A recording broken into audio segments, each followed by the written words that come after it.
வணக்கம். ஜம் செய்திகளுக்காக தமிழ் மொழி. இந்திய நேரப்படி மதியம் 1:30 மணி செய்திகள். முதலில் ஜம் தலைப்புச் செய்திகளை காணலாம். இந்தி திணிப்பு வரியில் மத்திய பாஜக அரசு எல்லை மீறி சென்று கொண்டிருப்பதாக முதலமைச்சர் ஸ்டாலின் குற்றச்சாட்டு. திருச்சி கோட்ட ரயில்வே அலுவலகத்தில் இந்தி பெயரையே தமிழிலும் ஆங்கிலத்திலும் எழுதியுள்ளதை சுட்டிக்காட்டல். கருணாநிதி காலத்திலேயே திமுக தொடர்ந்து இரண்டாவது முறை ஆட்சிக்கு வந்ததில்லை, இனியும் வராது என விஜய் பேச்சு. தமிழ்நாட்டில் சட்டம் ஒழுங்கு நிலையை பார்த்து சந்தித்திருப்பதாக கடும் விமர்சனம். ஐயா வைகுண்டர் அவதார நாள் விழாவையொட்டி நாகர்கோவிலில் இருந்து சாமித்தோப்புக்கு பக்தர்கள் ஊர்வலம். மேளதாளம் முழங்க ஊர்வலமாக சென்றவர்களை வழிநெடுகிலும் திரண்டு நின்று வரவேற்ற மக்கள் கூட்டம். ஐயா வைகுண்டர் அவதார நாளில் அவரை நினைவு கூர்ந்த முதலமைச்சர் மு.க.ஸ்டாலின். அன்புமணி, அண்ணாமலை, சீமான், நாகேந்திரன் ஆகியோரும் வைகுண்டரின் சீர்திருத்தங்களை சுட்டிக்காட்டல். ஈரானின் பாதுகாப்புத்துறை தலைமையகத்தின் மீது வான் தாக்குதல்களை நடத்தியுள்ளதாக இஸ்ரேல் அறிவிப்பு. தாக்குதல்களில் 1000க்கும் மேற்பட்டோர் கொல்லப்பட்டதாக மனித உரிமை அமைப்புகள் தகவல். இனி விரிவான செய்திகளை காணலாம். திருச்சிராப்பள்ளி கோட்ட ரயில்வே அலுவலக வாயிலில் இந்தியில் பெயர் எழுதி வைத்துள்ளதை குறிப்பிட்டுள்ள தமிழ்நாடு முதலமைச்சர் மு.க.ஸ்டாலின், இந்தி திணிப்பு வெறியில் மத்திய பாஜக அரசு எல்லை மீறி சென்று கொண்டிருப்பதாக தெரிவித்துள்ளார். அவர் விடுத்துள்ள அறிக்கையில், மொழி 1 வரி வடிவம் 3 என்னும் வகையில் இந்தி பெயரையே தமிழ், ஆங்கிலத்திலும் எழுதி வைக்கும் இழிவான செயலில் மத்திய பாஜக அரசு இறங்கியுள்ளதாக குறிப்பிட்டுள்ளார். திருச்சிராப்பள்ளி கோட்ட ரயில்வே அலுவலக நுழைவு வாயிலில் கர்தவ் துவார் என எழுதி வைத்துள்ளதையும், வருங்கால வைப்பு நிதி அலுவலகங்களில் ஏற்கனவே பவிஷ்ய நிதி பவன் என்று எழுதி வைத்துள்ளதையும் சுட்டிக்காட்டியுள்ளார். குற்றவியல் சட்டங்களுக்கும் சமஸ்கிருத பெயரையே ஆங்கிலத்தில் எழுதியுள்ளதையும், மத்திய நீர்வள அமைச்சகத்தின் பெயர் ஜல்சக்தி என்று உள்ளதையும் சுட்டிக்காட்டியுள்ளார். தமிழ், ஆங்கில பெயர்களிலும் இந்தியை திணிக்கும் முயற்சியை கைவிட்டு உடனடியாக அங்கு சரியான தமிழ் பெயர்கள் இடம்பெற வேண்டும் என்று முதலமைச்சர் மு.க.ஸ்டாலின் எச்சரித்துள்ளார். கருணாநிதி காலத்திலேயே திமுக தொடர்ந்து இரண்டாவது முறை ஆட்சிக்கு வந்ததே கிடையாது என்றும், இப்போதும் வரப்போவது கிடையாது என்றும் தமிழக வெற்றிக் கழக தலைவர் விஜய் தெரிவித்துள்ளார். தஞ்சாவூர் மாவட்டம் செங்குப்பட்டியில் தமிழக வெற்றிக் கழகத்தின் நிர்வாகிகள் சந்திப்பு கூட்டம் நடைபெற்றது. இந்த கூட்டத்தில் கட்சியின் தலைவர் விஜய் கலந்து கொண்டு பேசினார். அப்போது தமிழ்நாட்டை கிரிக்கெட் போட்டியில் கூட டெல்லி அணியால் வெல்ல முடியாது என்று தெரிவித்தார். தமிழ்நாட்டில் இரு திராவிட கட்சிகளும் ஆறுகளில் மணலை சுரண்டி அள்ளியதாலும், மலைகளை உடைத்து கற்களை வெளி மாநிலங்களுக்கு அனுப்புவதாலும் தண்ணீரின்றி வறண்டு போகும் அபாயம் உள்ளதாக விஜய் தெரிவித்தார். திமுக வரலாற்றிலேயே தொடர்ந்து இரண்டாவது முறையாக வென்றதே இல்லை என்றும், கருணாநிதியாலேயே அது முடியவில்லை என்றும், இப்போதும் முடியாது என்றும் விஜய் தெரிவித்தார். நாங்குநேரியில் சாதி வெறியர்கள் செய்த படுகொலைகள் பற்றி பேசிய விஜய், திமுக ஆட்சியில் சட்டம் ஒழுங்கை பார்த்து சந்தித்திருப்பதாக குறிப்பிட்டார். ஐயா வைகுண்டர் அவதார நாளான இன்று முதலமைச்சர் மு.க.ஸ்டாலின் உள்ளிட்ட அரசியல் கட்சி தலைவர்கள் அவரின் சமூக சீர்திருத்த பணிகளை நினைவு கூர்ந்துள்ளனர். முதலமைச்சர் ஸ்டாலின் விடுத்துள்ள அறிக்கையில், இடுப்பில் இருந்த துண்டை தலைக்கு கிரீடமாக மாற்றியவர் ஐயா வைகுண்டர் என்று தெரிவித்துள்ளார். கீழ்நோக்கி பிடித்தாலும் மேல் நோக்கியே எரியும் தீபத்தை போல விளக்கின் ஒளியாய் வீரமாக இருங்கள் என சமத்துவ கனலை சமூகத்தில் விதைத்து நிறைந்தவர் ஐயா வைகுண்டர் என்றும் குறிப்பிட்டுள்ளார். பாஜக தலைவர் அண்ணாமலை விடுத்துள்ள செய்தியில், ஒடுக்கப்பட்ட மக்களின் உரிமைக்காக போராடியவர், சமத்துவம், சமூக நீதி, சுயமரியாதை, அச்சமின்மை ஆகிய அறநெறிகளை மக்களிடம் விதைத்தவர் ஐயா வைகுண்டர் என்று குறிப்பிட்டுள்ளார். பாமக தலைவர் அன்புமணி விடுத்துள்ள அறிக்கையில், தாழக்கிடப்பாரை தற்காப்பதே தர்மம் என்று வாழ்ந்தவர் ஐயா வைகுண்டர் என்று தெரிவித்துள்ளார். அடிமைத்தனத்தை ஒழித்து சமத்துவத்தை ஏற்படுத்துவதற்காக தோன்றியவர் அவர் என்றும் குறிப்பிட்டுள்ளார். தமிழ்நாட்டில் அவர் கூறிய தாழக்கிடப்பாரை தற்காக்கும் தர்மத்தையும் சமூக நீதியையும் தழைக்க செய்ய அனைவரும் உறுதியேற்போம் என தெரிவித்துள்ளார். பாஜக தலைவர் நாகேந்திரன் விடுத்துள்ள செய்தியில், அடக்குமுறைகளுக்கு எதிராக எழுந்து ஒற்றுமையையும் உயர்ந்த மனித பண்புகளையும் போதித்த அவரது வாழ்வு தலைமுறைகளை கடந்து வழிகாட்டியாக உள்ளதாக தெரிவித்துள்ளார். நாம் தமிழர் கட்சி தலைமை ஒருங்கிணைப்பாளர் சீமான் விடுத்துள்ள செய்தியில், முதன்முதலாக துவையல் விருந்து என்ற பெயரில் சமபந்தி விருந்தினை தொடங்கி ஒடுக்கப்பட்ட மக்களையும் ஒன்றாக அமர வைத்து உணவளித்த உண்மையான அருந்தவ தமிழ் பெரியார் ஐயா வைகுண்டர் என தெரிவித்துள்ளார்.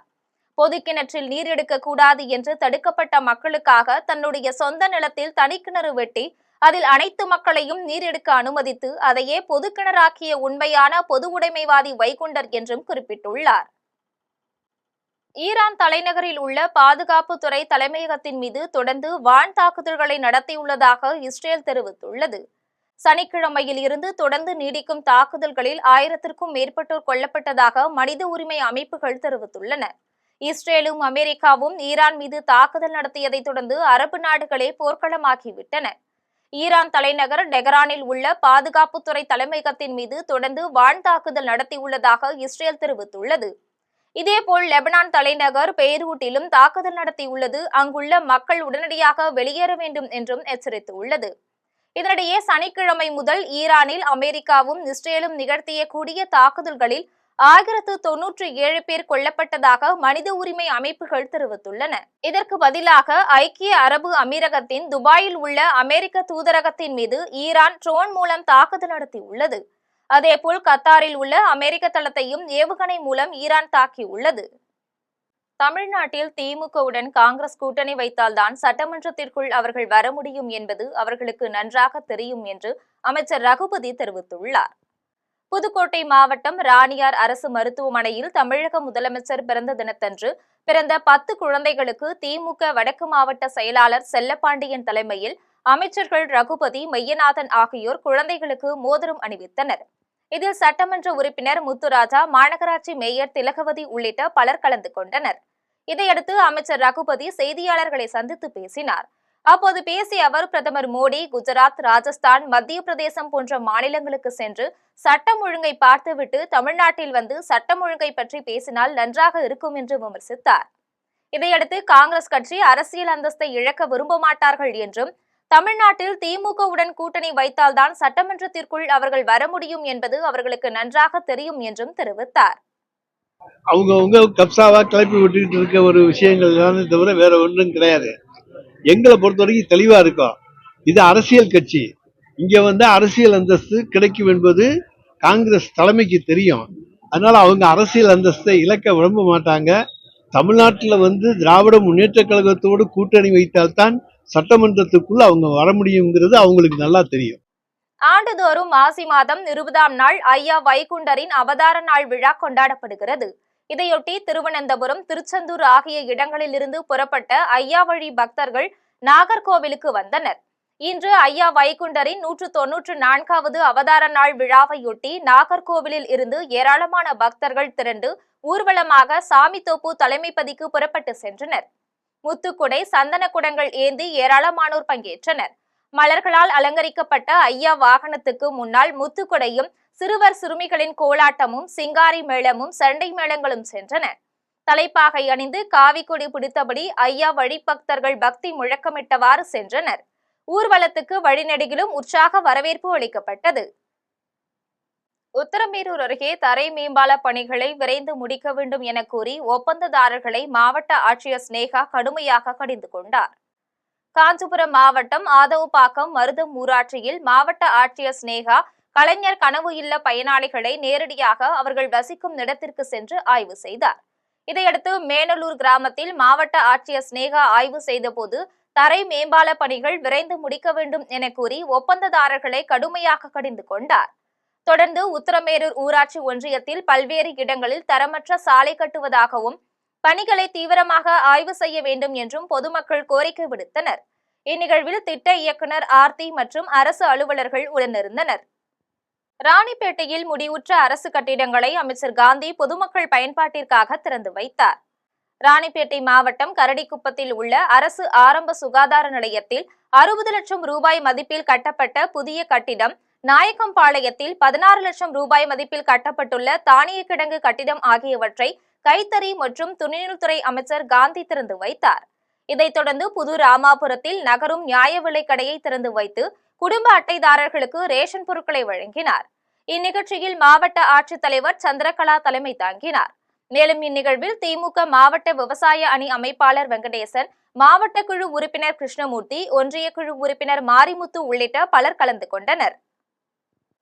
சென்னையில் உள்ள அரசு பன்னோக்கு உயர் சிறப்பு மருத்துவமனையில் விளையாட்டு வீரர்களுக்கு மருத்துவ சிகிச்சைகள் பெறுவதற்கான சிறப்பு உயர்திறன் மையத்தை துணை முதலமைச்சர் உதயநிதி திறந்து வைத்தார்.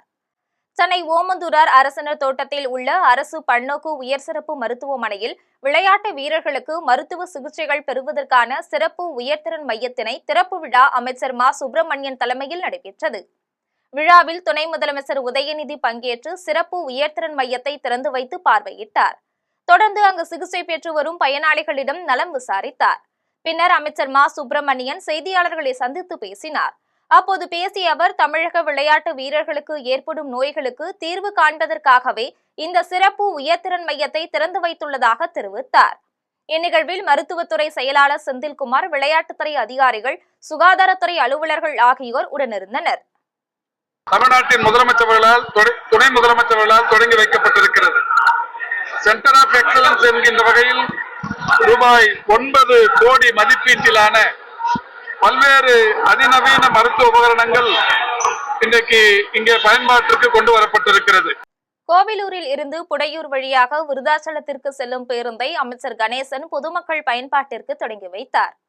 கடலூர் மாவட்டம் கோவிலூர் பேருந்து நிலையத்தில் கோவிலூர், சிறுமங்கலம், புடையூர் வழியாக விருதாச்சலத்திற்கு செல்லும் பேருந்தை அமைச்சர் கணேசன் பொதுமக்கள் பயன்பாட்டிற்கு கொடியசைத்து தொடங்கி வைத்தார். அப்போது ஒன்றிய செயலாளர் தியாகராஜன், முன்னாள் ஊராட்சி மன்ற தலைவர் வீரமுத்து, கிளை செயலாளர்கள் கருப்புசாமி, தண்டபாணி ஆகியோர் உடனிருந்தனர். நடிகர் விஜயின் தாவேக கட்சி முழுமையான அரசியல் கட்சியாக மாறவில்லை, ரசிகர் மன்றம் போல்தான் உள்ளது என காங்கிரஸ் கட்சியின் நாடாளுமன்ற உறுப்பினர் விமர்சித்துள்ளார். தஞ்சாவூர் மாவட்டத்தில் காங்கிரஸ் கட்சியின் நாடாளுமன்ற உறுப்பினர் கார்த்திக் சிதம்பரம் செய்தியாளர்களை சந்தித்து பேசினார்.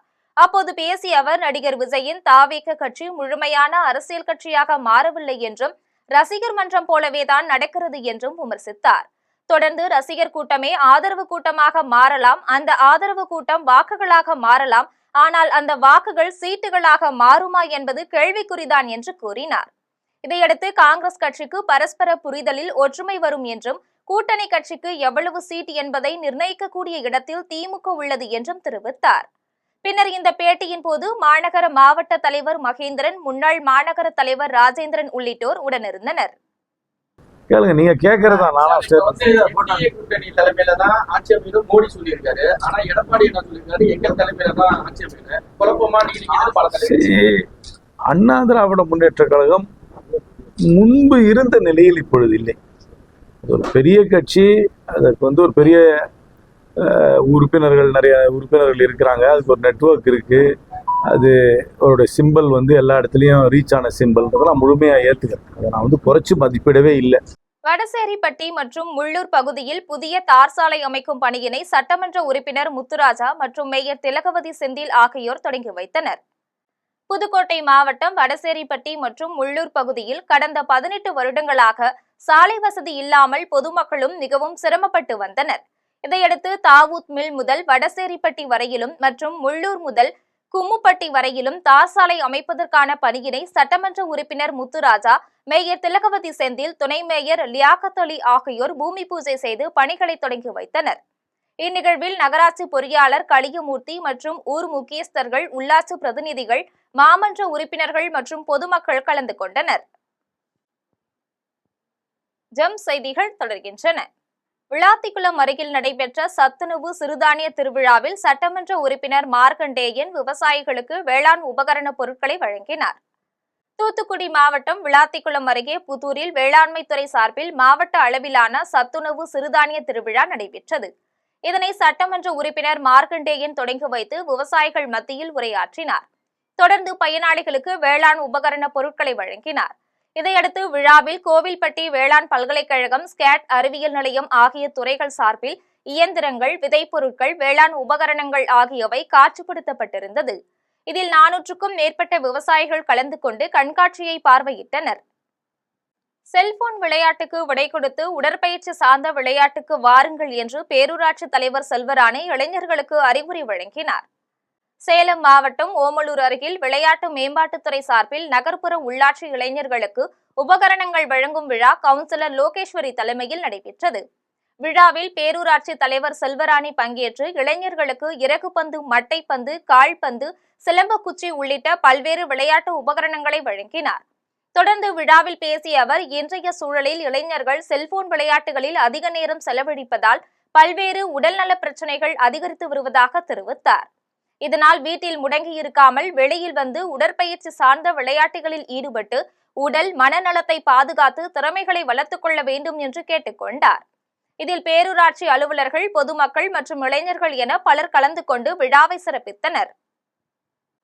தமிழக அரசு மறைந்த இந்திய கம்யூனிஸ்ட் கட்சியின் மூத்த தலைவர் நல்லக்கண்ணுவிற்கு சென்னையில் உடனடியாக மணிமண்டபம் கட்ட வேண்டும் என பாமக செய்தி தொடர்பாளர் வழக்கறிஞர் பாலு தெரிவித்துள்ளார்.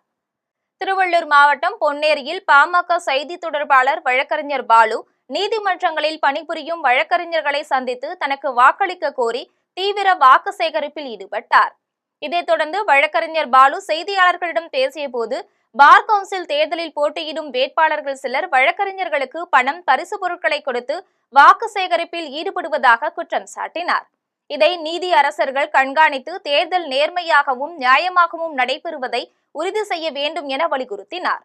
தமிழக அரசு மறைந்த இந்திய கம்யூனிஸ்ட் கட்சியின் மூத்த தலைவர் நல்லக்கண்ணுவிற்கு சென்னையில் உடனடியாக மணிமண்டபம் கட்ட வேண்டும் என்று கோரிக்கை வைத்தார்.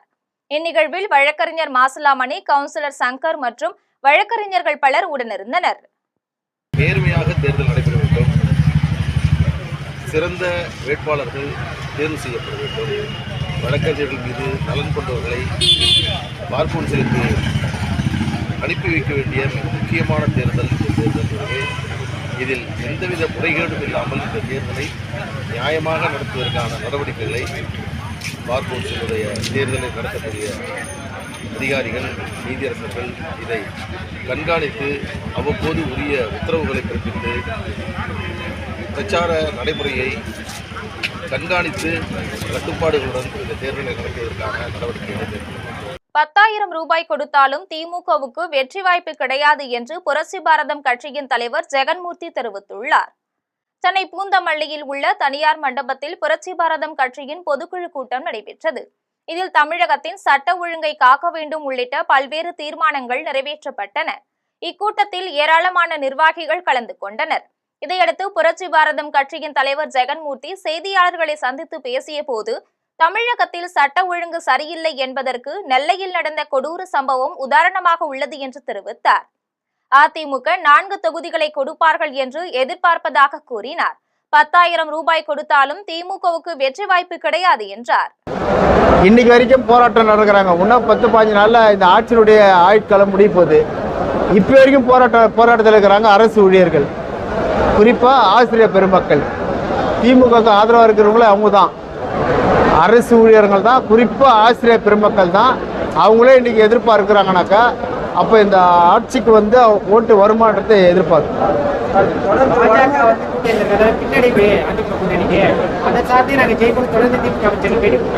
மக்களுக்கு பணம் கொடுக்கும் அரசியல்வாதிகளுக்கு தண்டனை கொடுங்கள் என தமிழ்நாடு அனைத்து வணிகர் சங்கங்களின் பேரமைப்பு தலைவர் ரவி தெரிவித்துள்ளார்.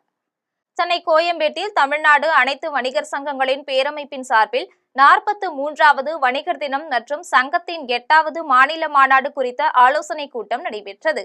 இக்கூட்டத்தில் வருகின்ற மே 5ஆம் தேதி மதுராந்தகத்தில் நடைபெறும் மாநாடு குறித்து முக்கியமாக ஆலோசிக்கப்பட்டது. இதில் பல்வேறு மாவட்டங்களை சேர்ந்த வணிகர்கள் கலந்து கொண்டனர். இதன் பின்னர் தமிழ்நாடு அனைத்து வணிகர் சங்கங்களின் பேரமைப்பு தலைவர் ரவி செய்தியாளர்களை சந்தித்து பேசிய போது, ஜாதி மத பேதத்திற்கு அப்பாற்பட்டவர்கள் வணிகர்கள் என்றும் 5ஆம் தேதி நடைபெறும் மாநாட்டில் 20,000 பேர் வரை வணிகர்கள் கலந்து கொள்ளுவார்கள் என்றும் கூறினார். மக்களுக்கு பணம் கொடுக்கும் அரசியல்வாதிகளுக்கு தண்டனை கொடுங்கள் என்றார். இதையடுத்து தேர்தல் வரும் நேரத்தில் வணிகர்களுக்கு 5 நாட்கள் கடையை மூட அனுமதி வழங்க வேண்டும் என்று கோரிக்கை விடுத்தார். அகமது சாதிக் என்பவர் கலந்து கொண்டார். அது மட்டும் இல்லாமல் நெல்லையிலிருந்து அலைஸ் மாவட்டத்திலிருந்து கலந்து கொண்டனர். குறிப்பாக ஒவ்வொரு முறையும் மாநாடை மிக சிறப்பாக நடத்தி கொடுத்த பெருமை மாவட்ட, மாநில, உயர்மட்ட குழு அத்தனை பேர்களுக்கும் அது சேரும். இந்த முறையும் அதே மாதிரி இந்த கலந்தாய்வு கூட்டத்தில் வாக்குறுதி கொடுத்திருக்கிறார்கள். தேனியில் 10 ஆண்டுகளாக அடிப்படை வசதி செய்து தராததால் தேர்தலை புறக்கணிக்கப் போவதாக பொதுமக்கள் பேனர் வைத்து எச்சரிக்கை விடுத்துள்ளனர். தேனி மாவட்டம் போடிநாயக்கனூரில் உள்ள திருமலை நகர், பத்மாவதி நகர், எலக்ட்ரானிக் சிட்டி உள்ளிட்ட குடியிருப்பு பகுதிகளில் கடந்த 10 ஆண்டுகளாக சாலை வசதி, தெருவிளக்கு வசதி உள்ளிட்ட எந்தவித அடிப்படை வசதியும் செய்து தரவில்லை என பொதுமக்கள் குற்றம் சாட்டினர். தொடர்ந்து இது தொடர்பாக மாவட்ட நிர்வாகம், சட்டமன்ற உறுப்பினர் ஆகியோரிடம் பலமுறை புகார் மனு கொடுத்தும் இதுவரை எந்தவித நடவடிக்கையும் எடுக்கவில்லை என்று கூறினர். எனவே பொதுமக்கள் தேர்தல் புறக்கணிப்பில் ஈடுபட போவதாக பேனர்கள் வைத்து தங்களது எதிர்ப்புகளை தெரிவித்தனர். விழுப்புரத்தில் பட்டப்பகலில் ஆள் நடமாட்டம் உள்ள பகுதியில் நகை வியாபாரியிடம் 2 கிலோ தங்க நகைகளை முகமூடி அணிந்த மர்ம நபர்கள் வழிப்பறி செய்த சம்பவம் பரபரப்பை ஏற்படுத்தியுள்ளது. விழுப்புரம் மாவட்டம் விராட்டிக்குப்பத்தை சேர்ந்த நகை தொழில் செய்யும் கொள்ளர் ராஜமாணிக்கம் என்பவர் சென்னையில் இருந்து தங்க கட்டிகளை வாங்கி வந்து நகையாக செய்து 2 கிலோ அளவிலான தங்க நகைகளை பேக்கில் எடுத்துக்கொண்டு ரயில் மூலமாக சென்னை செல்ல வந்துள்ளார். அப்போது 5 பேர் முகமூடி அணிந்து கொண்டு நகை தொழிலாளியிடம் கத்தியை காட்டி மிரட்டி தங்க நகைகளை பறித்து சென்றுள்ளனர். நகைகளை பறிகொடுத்த ராஜமாணிக்கம் நகர காவல் நிலையத்தில் புகார் அளித்தார். இதன் அடிப்படையில் மாவட்ட காவல் கண்காணிப்பாளர் சாய் பிரணீத் தலைமையிலான காவலர்கள் சம்பவ இடத்திற்கு சென்று சிசிடிவி காட்சிகளை ஆய்வு செய்து விசாரணை மேற்கொண்டனர். தொடர்ந்து 5 காவலர்கள் கொண்ட தனிப்படை அமைத்து ராஜமாணிக்கத்திடம் பணிபுரிந்த 15 பேரை விசாரணை செய்து வருகின்றனர். கோவில்பட்டி அருகே இருசக்கர வாகனம் மீது கார் மோதியதில் இளைஞர் ஒருவர் பரிதாபமாக உயிரிழந்துள்ளார். தூத்துக்குடி மாவட்டம் வேலாயுதபுரத்தை சேர்ந்தவர் அலெக்ஸ். இவர் காரில் நாலாட்டின் புதூரில் உள்ள அணுகு சாலையை சென்று கொண்டிருந்த போது எதிரே வந்த இருசக்கர வாகனத்தின் மீது கார் மோதி விபத்துக்குள்ளானது. இதில் இருசக்கர வாகனத்தில் வந்த கோவில்பட்டியை சேர்ந்த பாலாஜி படுகாயமடைந்த நிலையில் கோவில்பட்டி அரசு மருத்துவமனைக்கு சிகிச்சைக்கு கொண்டு செல்லப்பட்டார். இதன் பின்னர் அவர் சிகிச்சை பலனின்றி உயிரிழந்தார். இதைத் தொடர்ந்து அலெக்ஸ் தனியார் மருத்துவமனையில் சிகிச்சைக்கு அழைத்து செல்லப்பட்டார்.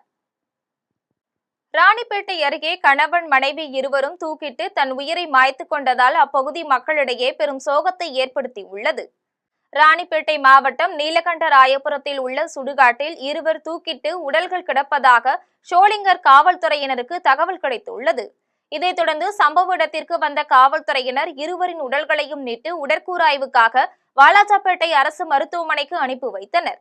இதையடுத்து காவல்துறையினரின் விசாரணையில் நீலகண்டராயபுரத்தை சேர்ந்த ராஜா மற்றும் இவருடைய மனைவி சுகன்யா என்பதும் தெரிய வந்தது. இவர்களுக்கு 2 குழந்தைகள் உள்ளனர். இதில் சுகன்யா கடந்த 2 ஆண்டுகளாக புற்றுநோயால் அவதிப்பட்டு சிகிச்சை பெற்று வந்த நிலையில் குடும்ப சூழலால் இருவரும் தன் உயிரை மாய்த்துக் கொண்டிருக்கலாம் என காவல்துறையினரின் முதல்கட்ட விசாரணையில் தெரிய வந்துள்ளது. தொடர்ந்து இந்த சம்பவம் அப்பகுதி மக்களிடையே பெரும் சோகத்தை ஏற்படுத்தியுள்ளது. வைத்திக்குப்பம் கடற்கரையில் நடைபெற்ற மாசிமகம் தீர்த்தவாரி விழாவில் ஏராளமான பக்தர்கள் கலந்து கொண்டு அனைத்து சுவாமிகளையும் ஒரே இடத்தில் தரிசனம் செய்து வழிபட்டனர். புதுச்சேரி மாநிலம் வைத்திக்குப்பம் கடற்கரையில் 124ஆம் ஆண்டு மாசிமகம் தீர்த்தவாரி விழா நடைபெற்றது. விழாவில் மயிலம் முருகர், தீவனூர் விநாயகர், செஞ்சி ரங்கநாதர், மேல்மலையனூர் அங்காள பரமேஸ்வரி உள்ளிட்ட சுவாமிகளுக்கு அபிஷேக அலங்காரம் செய்து தீபாராதனை நடைபெற்றது. இதில் ஏராளமான பக்தர்கள் காலை முதல் வருகை தந்து கடலில் குளித்து அனைத்து சுவாமிகளையும் ஒரே இடத்தில் தரிசனம் செய்து வழிபட்டனர். தொடர்ந்து இந்த மாசிமகா திருவிழாவையொட்டி வைத்திக்குப்பம் கடற்கரை பகுதி முழுவதும் காவல்துறையினர் பாதுகாப்பு பணியில் ஈடுபட்டிருந்தனர். வந்தவாசி அருகில் உள்ள தவளகீஸ்வரர் கோவிலில் ஏராளமான பக்தர்கள் கிரிவலம் மேற்கொண்டனர். திருவண்ணாமலை மாவட்டம் வந்தவாசி அருகில் உள்ள தவளகீஸ்வரர் கோவிலில் பௌர்ணமியையொட்டி சுவாமிக்கு மாம்பட்டு லட்சுமண சுவாமிகள் அபிஷேக ஆராதனைகள் செய்து கிரிவலத்தை தொடக்கி வைத்தனர். இதில் ஏராளமான பக்தர்கள் தவளகிரீஸ்வரர் மலை அடிவாரத்தில் கிரிவலத்தை ஆரம்பித்து காஞ்சிபுரம் விருட்சம்பள்ளி அருகே கிரிவலத்தை நிறைவு செய்து சாமியை வழிபட்டனர். ஐயா வைகுண்டரின் 194வது அவதார நாளையொட்டி நாகர்கோவிலில் இருந்து சாமித்தோப்பு தலைமைப்பதிக்கு ஏராளமான பக்தர்கள் ஊர்வலமாக சென்றனர். ஊர்வலத்துக்கு வழிநெடுகிலும் உற்சாக வரவேற்பு அளிக்கப்பட்டது. ஆண்டுதோறும் மாசி மாதம் 20ஆம் நாள் ஐயா வைகுண்டரின் அவதார நாள் விழா கொண்டாடப்படுகிறது. இதையொட்டி திருவனந்தபுரம், திருச்செந்தூர் ஆகிய இடங்களில் இருந்து புறப்பட்ட ஐயா வழி பக்தர்கள் நாகர்கோவிலுக்கு வந்தனர். இன்று ஐயா வைகுண்டரின் 194வது அவதார நாள் விழாவையொட்டி நாகர்கோவிலில் இருந்து ஏராளமான பக்தர்கள் திரண்டு ஊர்வலமாக சாமித்தோப்பு தலைமைப்பதிக்கு புறப்பட்டு சென்றனர். முத்துக்குடை, சந்தன குடங்கள் ஏந்தி ஏராளமானோர் பங்கேற்றனர். மலர்களால் அலங்கரிக்கப்பட்ட ஐயா வாகனத்துக்கு முன்னால் முத்துக்குடையும் சிறுவர் சிறுமிகளின் கோலாட்டமும் சிங்காரி மேளமும் சண்டை மேளங்களும் சென்றன. தலைப்பாகை அணிந்து காவிக்கொடி பிடித்தபடி ஐயா வழிபக்தர்கள் பக்தி முழக்கமிட்டவாறு சென்றனர். ஊர்வலத்துக்கு வழிநெடுகிலும் உற்சாக வரவேற்பு அளிக்கப்பட்டது. ஐயா வைகுண்டர் பிறந்த நாளையொட்டி சென்னை வண்ணாரப்பேட்டையில் இருந்து மணலி புதுநகர் தர்மபதி வரை 12 கிலோமீட்டர் தொலைவுக்கு பக்தர்கள் ஊர்வலமாக சென்றனர். ஆண்டுதோறும் மாசி 20ஆம் நாள் ஐயா வைகுண்டர் அவதார நாளாக கொண்டாடப்படுகிறது.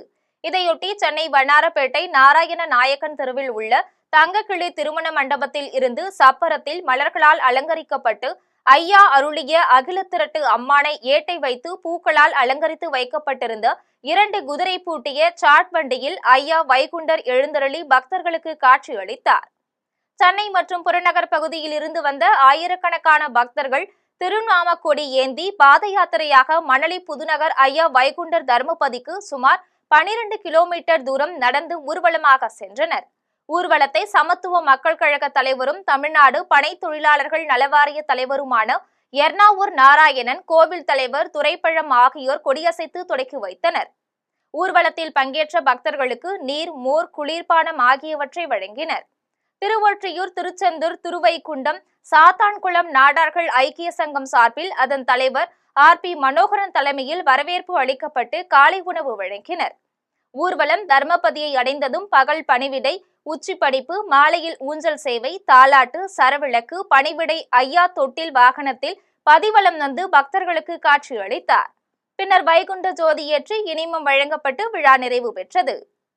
வியாபார ரீதியில் உள்ள தொழில் ரீதியாக உள்ள பாக்கியமாக இருந்தாலும் எதுவாக இருந்தாலும் நீங்கள் ஐயாவினுடைய முறையீட்டினால் இந்த பாத யாத்திரையில் கலந்து கொண்டு ஐயாவினிடம் முறையிடும் போது ஐயா உங்களுக்கு 100% இதை நிறைவேற்றி தருவார்கள் என்பதை அன்புக்குடி மக்கள் அனைவருடைய சார்பாக இந்த ஐயாவின் அவதார தினத்தன்று இதை நான் உறுதிப்பட தெளிவுபட தெரிவித்துக் கொள்கிறேன். சென்னை தண்டையார்பேட்டையில் வீட்டு உரிமையாளர் கொடுத்து சென்ற திறவுகோலை பயன்படுத்தி 15 பவுன் நகையை களவாடிய வாடகைக்கு குடியிருந்தவரை காவல்துறையினர் கைது செய்துள்ளனர். சென்னை தண்டையார்பேட்டை விநாயகபுரத்தை சேர்ந்த பவானி தனது வீட்டை பூட்டிவிட்டு திருவொற்றியூர் வடிவுடையம்மன் கோவிலுக்கு சென்று வந்துள்ளார். வீட்டுக்கு வந்து பார்த்தபோது பீரோவில் வைத்திருந்த 15 பவுன் நகைகளும் 1,30,000 ரூபாய் பணமும் காணாமல் போனதை கண்டு அதிர்ச்சி அடைந்துள்ளார். இது தொடர்பாக காசிமேடு காவல் நிலையத்தில் பவானி புகார் அளித்தார். காவல்துறையினர் விசாரித்ததில் பவானி வீட்டில் வாடகைக்கு குடியிருந்து வரும் பவித்ரா என்பவர் நகையையும் பணத்தையும் திருடியது தெரிய வந்தது. பவானி வீட்டில் மேல்தளத்தில் குடியிருந்து வரும் பவித்ராவின் வீட்டுக்கு சென்ற காவல்துறையினர் பவித்ராவின் பீரோவை திறந்து பார்த்தபோது அதில் பணமும் நகையும் அப்படியே இருந்ததை கண்டனர். 1 மாதத்திற்கு முன்னர் பவானி ஊருக்கு சென்றபோது தனது வீட்டில் வாடகைக்கு குடியிருந்து வரும் பவித்ராவிடம் தனது வீட்டு திறவுகோலை கொடுத்துள்ளார். அதை பெற்றுக்கொண்ட பவித்ரா அதேபோல் மாற்று திறவுகோல் செய்து வைத்திருக்கிறார். பவானி ஊரிலிருந்து வீட்டிற்கு திரும்பியதும் அவர் கொடுத்த திறவுகோலை அவரிடமே கொடுத்துவிட்டு மாற்று திறவுகோலை வைத்து கொண்டு தக்க சமயத்தில் திருடுவதற்காக காத்து கொண்டிருந்திருக்கிறார். பவானி கோவிலுக்கு சென்ற நிலையில் அந்த நேரத்தில் வீட்டை திறந்து 15 பவுன் நகைகளையும் 1,30,000 ரூபாய் பணத்தையும் திருடியுள்ளார். இதையடுத்து அவற்றை பறிமுதல் செய்த காவல்துறையினர் பவித்ராவை கைது செய்து நீதிமன்றத்தில் நிறுத்தி புழல் சிறையில் அடைத்தனர். மயிலாடுதுறை மாவட்டம் வைத்தீஸ்வரன் கோவில் வைத்தியநாத சுவாமி கோவிலில் பல்கேரிய நாட்டினர் வழிபாடு செய்தனர். பரபரப்பான வாழ்க்கை முறையிலிருந்து விடுபட்டு மன அமைதிக்காக பல்கேரிய நாட்டை சேர்ந்த 13 பேர் கொண்ட குழுவினர் ஆன்மீக சுற்றுப்பயணமாக பிப்ரவரி மாதம் முதல் வாரத்தில் தமிழ்நாட்டுக்கு வந்துள்ளனர். அவர்கள் அனைவரும் தஞ்சாவூர் பெருவுடையார் கோவில் உள்ளிட்ட பல்வேறு கோவில்களுக்கு சென்று வழிபாடு நடத்தினர். தொடர்ந்து இன்று மயிலாடுதுறை மாவட்டம் சீர்காழி அருகே உள்ள மருவத்தூருக்கு வந்தனர். பல்கேரிய நாட்டு ஆன்மீக சுற்றுலா பயணிகளுக்கு பறை, இசை மற்றும் நாட்டுப்புற நடனத்துடன் வரவேற்பு அளிக்கப்பட்டது. அவர்கள் வைத்தீஸ்வரன் கோவில் செவ்வாய் தலமான வைத்தியநாத சுவாமி கோவிலுக்கு சென்று விநாயகர், வைத்தியநாத சுவாமி, தையல் நாயகி, செல்வமுத்து குமார சுவாமி சன்னதிகளில் சிறப்பு வழிபாடு நடத்தினர். பின்னர் அவர்கள் கோவில் வளாகத்தில் ஓம் நமச்சிவாய என்ற 5 எழுத்து மந்திரத்தை தியானித்தனர். அவர்களுக்கு சிவாச்சாரியர்கள் விபூதி, குங்குமம் ஆகியவற்றை வழங்கினர். இனி வருவது திரையுலக செய்திகள். பிரபல நடிகர் லெஜண்ட் சரவணன் நடிக்கும் லீடர் படத்தின் போஸ்டரை படக்குழுவினர் வெளியிட்டுள்ளனர். பிரபல தொழில் அதிபரும் நடிகருமான லெஜண்ட் சரவணன் லீடர் என்னும் புதிய படத்தில் நடித்துள்ளார். இயக்குனர் துரை செந்தில்குமார் இயக்கத்தில் இப்படத்திற்கு இசையமைப்பாளர் ஜிப்ரான் இசையமைத்துள்ளார். இப்படத்தில் கதாநாயகியாக பாலிவுட் நடிகை பாயில் ராஜ்புத் நடிக்கிறார். மேலும் இதில் ஷாம், ஆண்ட்ரியா, சந்தோஷ் பிரதாப், லால், அமிர்தா பையர், VTV கணேசன் உள்ளிட்ட பலர் முக்கிய கதாபாத்திரங்களில் நடித்துள்ளனர். இதில் அதிரடி ஆக்ஷன் பின்னணியில் ரசிகர்கள் விரும்பும் அனைத்து அம்சங்களும் இடம்பெறும் என படக்குழுவினர் தெரிவித்துள்ளனர். இதைத் தொடர்ந்து லீடர் படத்தின் டீசர் வருகின்ற 5ஆம் தேதி வெளியாகும் என்றும் தெரிவித்தனர். இந்நிலையில் படத்தின் போஸ்டரை படக்குழுவினர் சமூக வலைதளங்களில் வெளியிட்டுள்ள நிலையில் சினிமா ரசிகர்களிடையே இப்படத்தின் மீதான எதிர்பார்ப்பு அதிகரித்துள்ளது. இனி வருவது உலக செய்திகள்.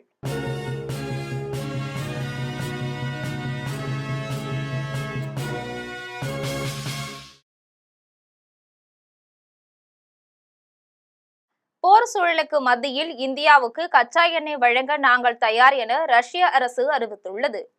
இஸ்ரேல், அமெரிக்கா ஒன்றிணைந்து ஈரான் மீது தாக்குதல் நடத்தியதில் ஈரான் உச்ச தலைவர் காமேனி உயிர் மாய்க்கப்பட்டார். இதற்கு ஈரான் பதிலடி கொடுக்கும் விதமாக கத்தார், குவைத், பஹ்ரைன், ஐக்கிய அரபு அமீரகத்தின் மீது தாக்குதல் நடத்தியதால் மத்திய கிழக்கில் போர் பதற்றம் நிலவி வருகிறது. தொடர்ந்து ஈரான் உலகின் 20% எண்ணெய் தேவைக்கான ஏற்றுமதி பாதையாக இருந்த ஹார்முஸ் ஜலசந்தியை மூடியுள்ளது. இதனால் இந்தியாவில் கச்சா எண்ணெய் தட்டுப்பாடு ஏற்படும் நிலை தற்போது உள்ளது. இதுகுறித்து ரஷ்ய அரசு இந்த நெருக்கடியான நேரத்தில் இந்தியாவுக்கு கூடுதல் கச்சா எண்ணெய் வழங்க நாங்கள் தயார் என அறிவித்துள்ளது. இனி வருவது விளையாட்டு செய்திகள்.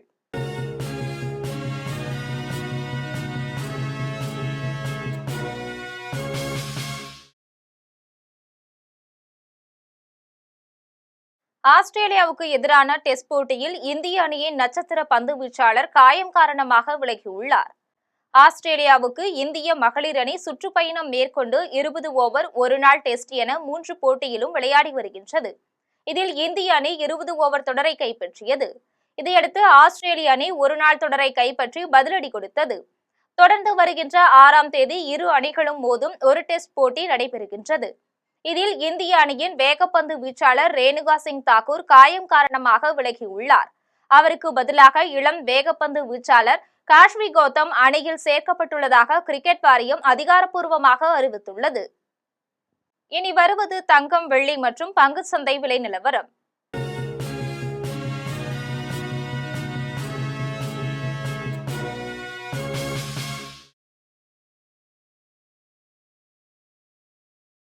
சென்னையில் ஆபரண தங்கம் இன்று ஒரு சவரன் 1,21,600 ரூபாய்க்கு விற்பனை செய்யப்படுகின்றது. சென்னையில் இன்று ஆபரண தங்கத்தின் விலை கிராமுக்கு 265 ரூபாய் குறைந்து 15,200 ரூபாய்க்கு விற்பனை செய்யப்படுகின்றது. மேலும் ஒரு சவரன் 2,120 ரூபாய் குறைந்து 1,21,600 ரூபாய்க்கு விற்பனை செய்யப்படுகின்றது. 24 கேரட் தூய தங்கம் ஒரு சவரன் 1,32,656 ரூபாய்க்கு விற்பனை செய்யப்படுகிறது. மேலும் 1 கிராம் வெள்ளி 295 ரூபாய்க்கும் 1 கிலோ வெள்ளி 2,95,000 ரூபாய்க்கும் விற்பனை செய்யப்படுகின்றது. இந்திய பங்கு சந்தைகளில் வணிகம் இன்று சரிவுடன் காணப்படுகின்றது. மும்பை பங்கு சந்தை பங்கு விலை குறியீட்டு எண் சென்செக்ஸ் 1,340 புள்ளிகள் குறைந்து 78,899 புள்ளிகளில் வணிகமாகிறது. தேசிய பங்குச்சந்தை பங்கு விலை குறியீட்டு எண் நிப்டி 422 புள்ளிகள் குறைந்து 24,422 புள்ளிகளில் வணிகமாகிறது. மீண்டும் தலைப்புச் செய்திகள். இந்தி திணிப்பு வரியில் மத்திய பாஜக அரசு எல்லை மீறி சென்று கொண்டிருப்பதாக முதலமைச்சர் ஸ்டாலின் குற்றச்சாட்டு. திருச்சி கோட்ட ரயில்வே அலுவலகத்தில் இந்தி பெயரையே தமிழிலும் ஆங்கிலத்திலும் எழுதியுள்ளதை சுட்டிக்காட்டல். கருணாநிதி காலத்திலேயே திமுக தொடர்ந்து 2வது முறை ஆட்சிக்கு வந்ததில்லை, இனியும் வராது என விஜய் பேச்சு. தமிழ்நாட்டில் சட்டம் ஒழுங்கு நிலையை பார்த்து சந்தித்திருப்பதாக கடும் விமர்சனம். ஐயா வைகுண்டர் அவதார நாள் விழாவையொட்டி நாகர்கோவிலில் இருந்து சாமி தோப்புக்கு பக்தர்கள் ஊர்வலம். மேளதாளம் முழங்க ஊர்வலமாக சென்றவர்களை வழிநெடுகிலும் திரண்டு நின்று வரவேற்ற மக்கள் கூட்டம். ஐயா வைகுண்டர் அவதார நாளில் அவரை நினைவு கூர்ந்த முதலமைச்சர் மு.க. ஸ்டாலின். அன்புமணி, அண்ணாமலை, சீமான், நாகேந்திரன் ஆகியோரும் வைகுண்டரின் சீர்திருத்தங்களை சுட்டிக்காட்டல். ஈரானின் பாதுகாப்புத்துறை தலைமையகத்தின் மீது வான் தாக்குதல்களை நடத்தியுள்ளதாக இஸ்ரேல் அறிவிப்பு. தாக்குதல்களில் 1000க்கும் மேற்பட்டோர் கொல்லப்பட்டதாக மனித உரிமை அமைப்புகள் தகவல். இத்துடன் ஜெம் செய்திகள் நிறைவடைகின்றன. மீண்டும் ஜெம் செய்திகள் மாலை 6 மணிக்கு. உடனுக்குடன் செய்திகளை காண gemlive.tv என்ற இணையதளத்தில் இணைந்திருங்கள். நன்றி, வணக்கம்.